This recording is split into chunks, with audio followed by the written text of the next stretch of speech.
Hello everyone, my name is Sara Raimondi and I'm a lecturer in Politics and International Relations at the New College of the Humanities in London. With my paper today, I would like to assess the usefulness and the validity of the ontopolitical method that has been introduced by William Connolly in relation to a broader ontological turn that has taken place in political theory, regarding those positions that have become explicitly engaged with the question of the place of ontology and ontological assumptions in political theorizing. My paper today will apply the methodological reflections around ontopolitics in connection with another debate that is here called the politics of life, concerning those positions in political theory that are preoccupied with the question of the relationship between life and politics. And in particular, I will focus on biopolitics and on vitalism. My analysis is structured around two dimensions. I would argue and assess the validity of using the ontopolitical method on what I will call an horizontal plane, which allows to map out the position available in a certain debate on the basis of the ontological assumptions that underpin those positions and premises. And this will lead to a critique that ontological positions that will reveal how ontological positions are necessarily conditioned by the theoretical landscape in which they are formed, in connection with themes that Hannah and Ben in their papers have also developed. I'm therefore preoccupied with the question of the conditions of emergence for ontological positions in the first place. But I would also argue that the usefulness of the ontopolitical method consists in the combination with what I would call a perpendicular level of analysis to the plane where ontological positions are mapped, and that consists in a problematization of the relationship between the ontic and ontological planes, a division that in fact the ontological turn has brought to attention.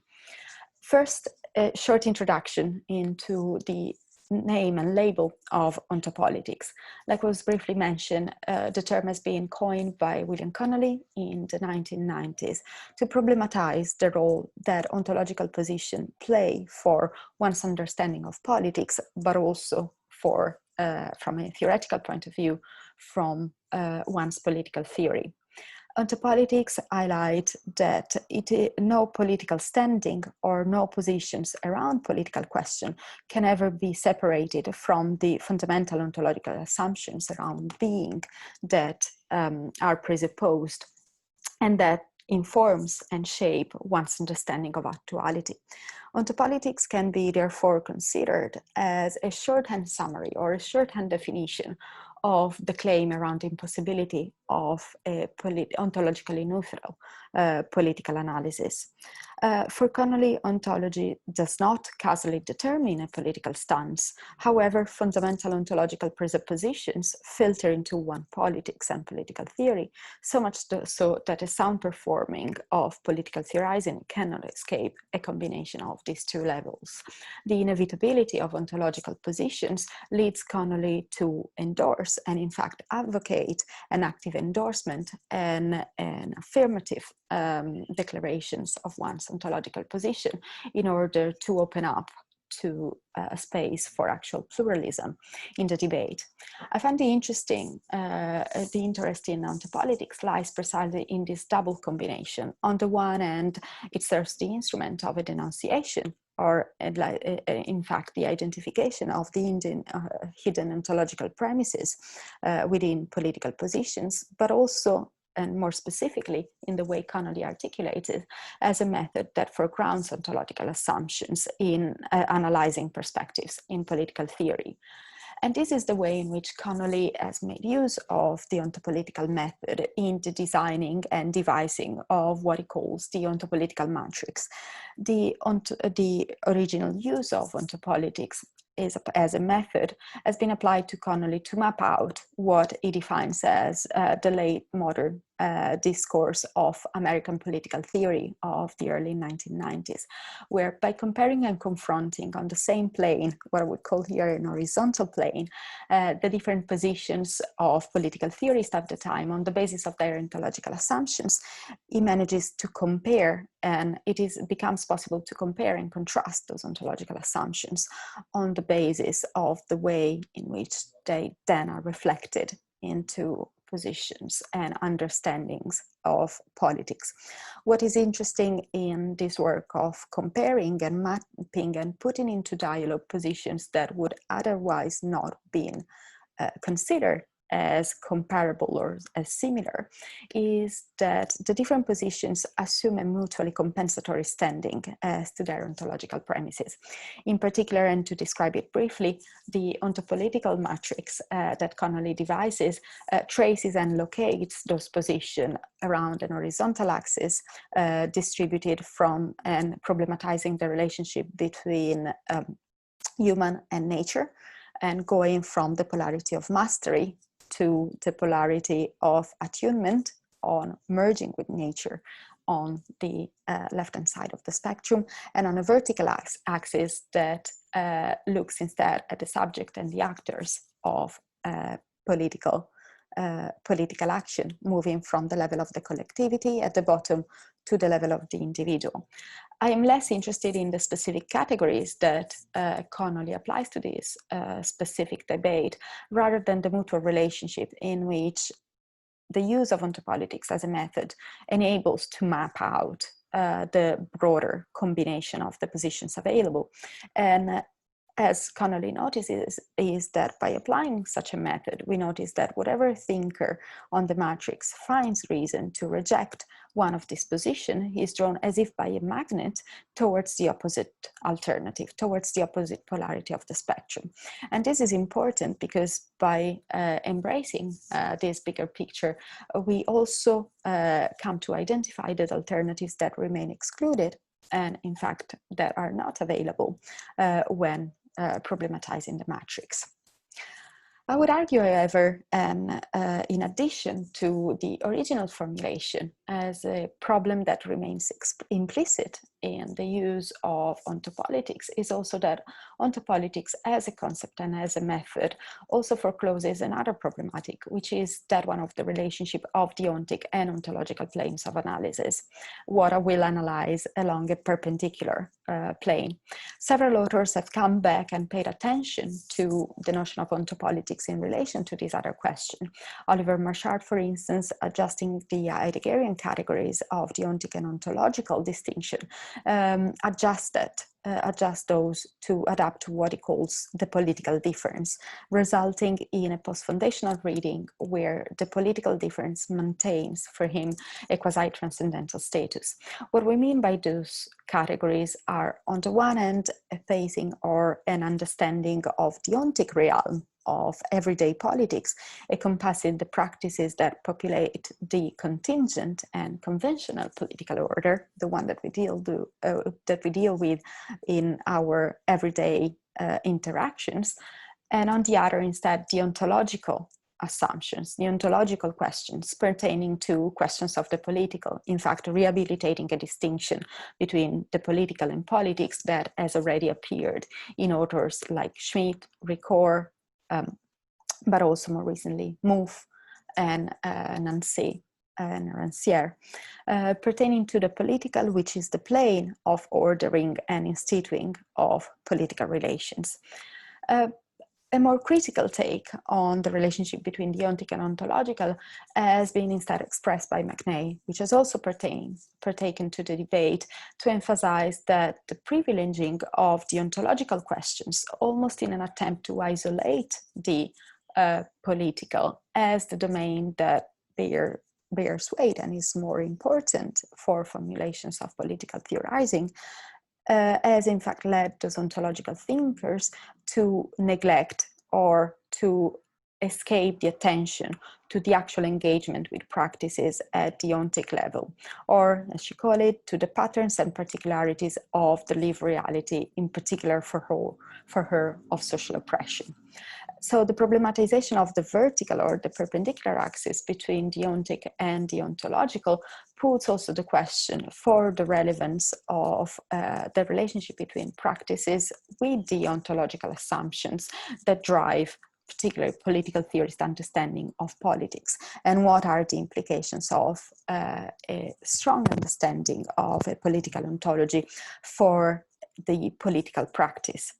And in order to exemplify how, I want to demonstrate how these two axes of analysis, and therefore to test the usefulness of an ontopolitical method of analysis, I will apply to the discourse or to the debate of the here called politics of life. By politics of life here, I mean those approaches in political theory that have preoccupied themselves with the question of the relationship between life and politics, or that in fact have made this relation the very center of the definition and the essence of politics.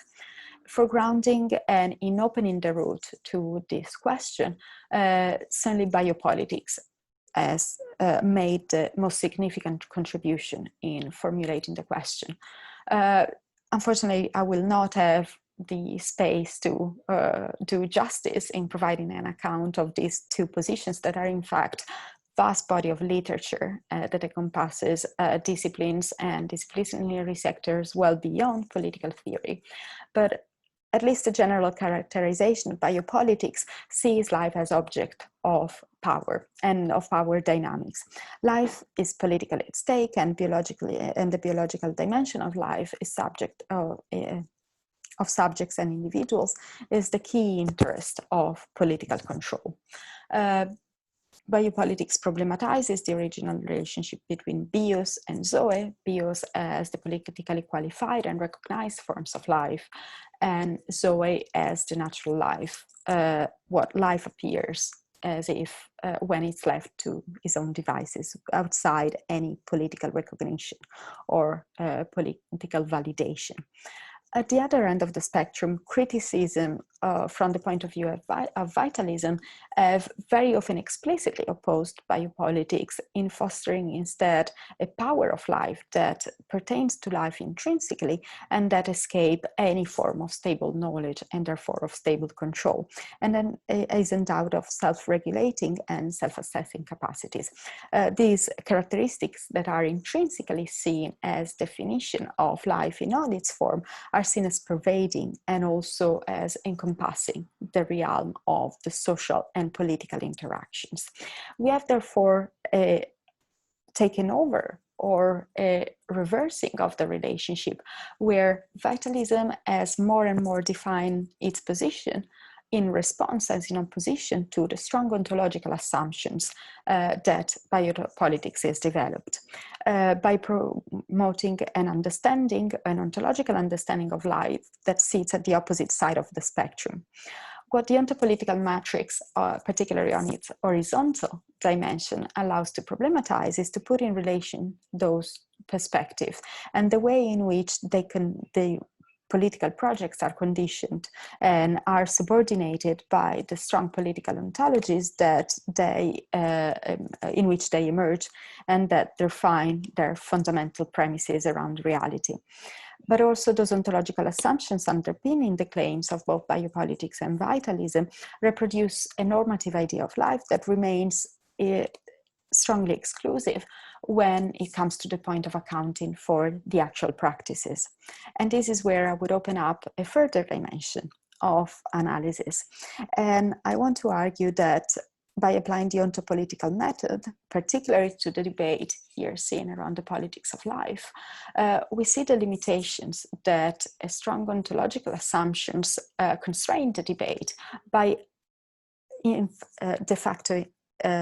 not rendering possible a real opening up and pluralization of the debate on the basis of the ontological assumptions that those positions put forth in a way that denying these strong ontological assumptions leads to be drawn as if by a magnet to the opposite polarity of advocating power of life that is unconstrained by any form of discursive, human, or social relation and social construction. But also, I argue that the insufficiency of those strong ontological positions that does not emerge only on the horizontal application of ontopolitics as a method, but also when we consider the vertical axis or the perpendicular axis, the axis around practices.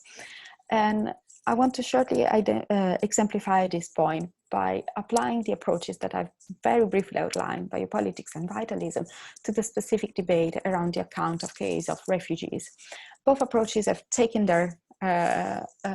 attempt in try and making sense of a phenomenon like refugees and what form of life of refugees accounts for when they are analyzed on the basis of the premises of the debate. And both of them conclude in a way similar to what theoretically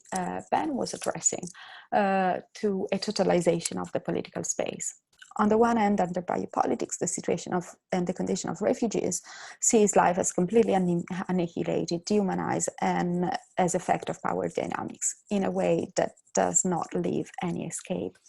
On the other hand, instead, vitalisms, precisely with the intent of opposing a position that is similar, that is opposite to that of vitalism, of biopolitics, proclaim an unconditional affirmation of life that rejoices and is still rejoicing in even the most unhappy forms of life, with clear consequences for the implication that this entails on the status quo and the reverberation that these can have at the level of political agency and at the status quo. What I'm interested in is how the strong political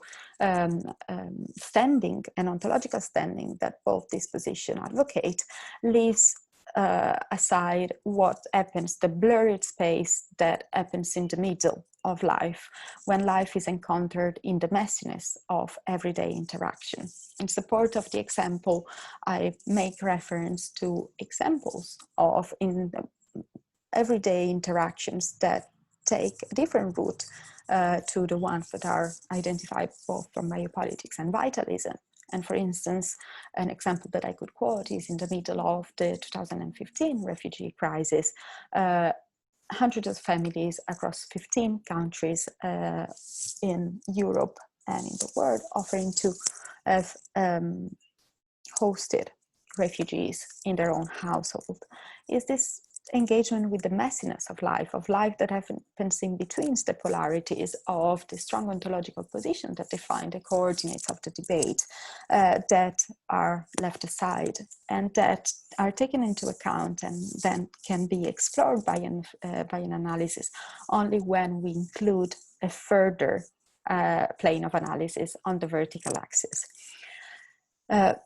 The interpretation of reality, therefore, if we limit ourselves to the strong ontological positions that those perspective advocates, remains intrinsically totalizing, but also with the effect of being selective and exclusive of the phenomenon that they are able to account for. And therefore, to conclude, I try to demonstrate how the dimensions and the applications of the ontopolitical method of analysis function on a binary logic or in combinated coordinates. On the one hand, they are useful to map out the possibilities that the shaping of the debate at the level of ontological premises enable, but also the alternatives that are not available, and therefore the constraints to any pluralization of the debate in a way that the ontological assumptions on which every political theory is based cannot really